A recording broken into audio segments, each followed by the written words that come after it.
Welcome back to my channel. So, andito na naman si Binibining Lindsay para mag-share sa inyo ng panibagong kaalaman.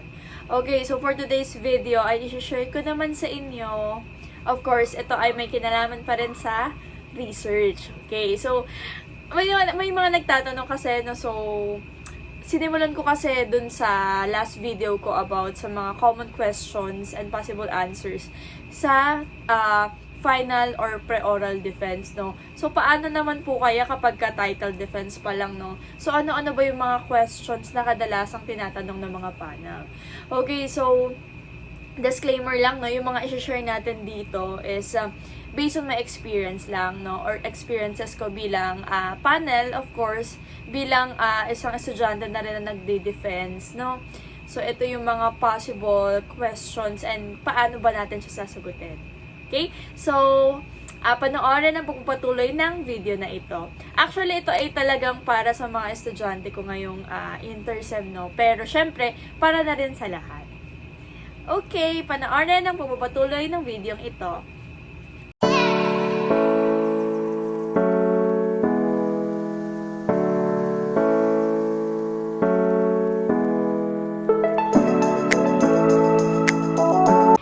Yun na nga, i-share na natin, no, ano ba yung mga common or possible questions kapag title defense, no. Sorry agad sa maingay na aso kasi medyo gabi na ako nag-record, no, so sobrang busy kasi kanina. Okay, so katulad ng sinabi ko dun sa video ko sa common question or possible question sa final defense, ulitin ko lang din dito, i-remind ko lang din, no, kapag nagtanong yung panel, kung ano lang yung question, yun lang yung sasagutin nyo. So, be specific. Wag na kayong pahabain or wag nyo nang pahabain yung magiging sagot nyo, no. So, kung ano lang yung tanong, yun lang yung sagutin. Wag na kayong magkwento ng buhay nyo. Okay? So, yun nga, ano-ano ba yung mga common questions or possible questions kapag title defense? So, remind ko lang din, no, kapag title defense, wag kayo masyadong kabado, no. Kasi, very light pa lang naman to kasi tutulungan din naman kayo ng panels kung ano yung magiging final title nyo. So, hindi naman ibig sabihin na nakapag-propose kayo is yun na yun, no. Kaya nga kadalasan tatlo yung nire-reading mga title, no. So, meron akong separate video kung paano sumulat ng title ng research, no. Pwede nyo siyang panoorin. Okay? So, para mas mapadali para sa inyo. Okay, so going back, ano ba yung mga possible questions and paano natin siya sasagutin? Okay, so simulan natin sa una kong nakalagay dito is, what is your research about? So, tinatanong tungkol saan ang research mo. Okay, ang una nyo syempre gagawin sa pagsagot, sabihin nyo muna kung ano yung title ng research nyo. And ang answer lang dito is yung description ng research. Yun lang. Kasi tinatanong lang, what is your research about? So, wag na kayo magdagdag ng iba pang sagot. So, yung description lang ng research yung tinatanong at ano yung research nyo. Okay? So, yun yung lagi or kadalasang unang tinatanong. Okay, so yung second naman ay what is or are the objective or purpose of the study? So, bakit nyo siya ikakandak or bakit gusto nyong pag-aralan tong certain topics na to or certain titles na to na ipinapropose nyo? So, anong purpose nyo? Anong objectives nyo? Okay? So, lagi rin naman ang research natin, no? Kagaya sa last video ko nga, about sa pagsulat ng title, lagi naman siya nga, ang objective or purpose ay naka-align kung saang field kayo. Ano? So, lagi lang natin siyang i-align. So, ano bang purpose mo? Bakit gusto mong pag-aralan tong certain study na to? Ano yung mga objectives nyo? Okay? So, of course, hindi naman kayo pipili ng title basta-basta na hindi nyo alam yung purpose nyo or objectives nyo, bakit nyo siya aaralin. So, kapag ganun yung tanong, pwede kayo magbigay ng general answer na yun yung pinaka-general objectives nyo. Or pwede naman magbigay kayo ng specific objectives, bakit ito yung gusto nyong pag-aralan. So, ganun lang natin siya sasagutin. So, be specific lang din sa pagsagot, no? So, wag sobrang haba. Okay? So, that's number 2. Okay? So, purpose, objective, bakit mo isasagawa yung certain study na yan or topic na yan. Okay? So, ganun lang natin siya sasagutin. Alright, so yung number 3 naman na nakalagay ko dito is, what is the baseline of your study? Ako kadalasan bilang panel, lagi ko tong tinatanong. Pag sinabi nating baseline, ano yung basis ng study mo? Bakit ito yung gusto mong pag-aralan? Like for example, kung teacher ka, at ang gusto mong focus ng study mo is grammar. So, anong baseline mo? Bakit ang gusto mong pag-aralan or ang gustong focus ng study mo ay grammar?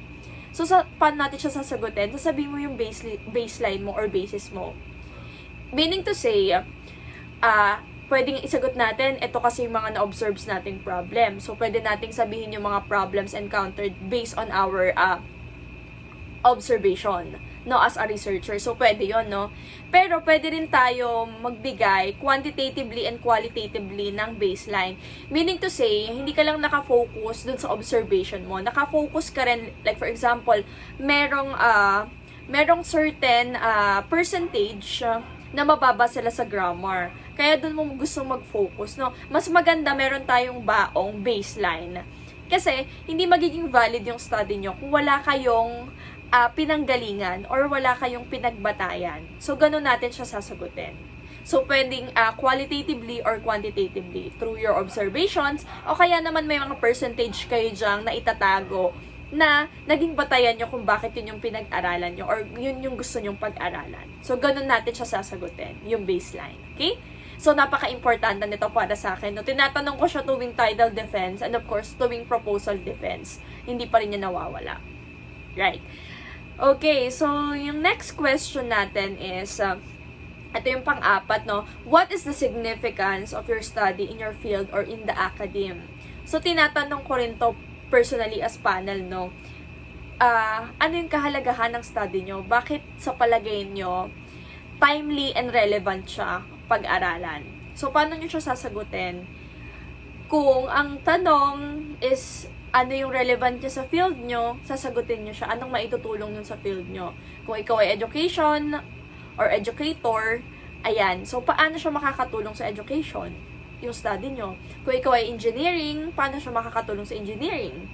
Okay? So, magbibigay kayo ng mga reasons ng relevance ng study nyo. Ganun nyo lang siya sasagutin. Napakasimple lang, no? Pwedeng dalawa or naka-general lang din ulit yung answers nyo. Walang problema dun. Okay? Yan. So, and lastly, ito yung pang-last, no, na kadalasang na-encounter na tanong. What is the scope and limitation of your study? So, dito, sasagutin nyo na hanggang saan lang ba yung scope ng study nyo? Ano ba yung limitations niya? Tungkol saan lang ba siya? Kadalasan kasi ang scope and limitations, sumasagot siya sa WH question. Kahit yan ay title defense pa lang. Sabi ko nga, dun sa video ko about sa pagsulat ng title, meron dong mga things to consider, no, sa pagpili ng paksa or sa pagsusulat ng title ng research. Yun nga, dun papasok din yung scope and limitation. Ano lang ba yung scope ng study nyo? Ano lang ba yung limitation? Sino lang ba yung mga kalahok ng study nyo? And tungkol saan lang ba yung study nyo? And ano yung mga process na gagawin nyo? So, ganun nyo lang siya sasagutin. Okay? So, pwede kayo magbigay lang ng 5 process or general process. Ganun lang natin siya sasagutin. Yan. So, yun yung ilan sa mga common questions and kung paano natin siya sasagutin. Sana nakatulong yung video na to sa inyo para sa inyong preparation, sa inyong title defense. Ayan, kalma lang, relax lang. Yan, kung ano lang yung tanong, yun lang yung sagutin. So, mag-focus mabuti sa tanong. Hindi naman yan matagal kapag ka-title defense, no? Sa ulitin ko, kapag hindi nagustuhan yung title nyo, magsasuggest naman yung panel para sa inyo. Okay? Yan, so ang tanong din dyan, alin dyan yung pinakagusto nyong title. Kayo pa rin naman yung pipili, no? Lagi nyo lang i-consider yung scope and yung time kung kaya bang tapusin yung study nyo. Kaya panoorin nyo rin yung video ko about sa pagsulat ng title para madali nyo rin siyang matutuhang gawin. Yun lang naman, sana ay nakatulong ang video na ito para sa inyo. Maraming salamat! Bye!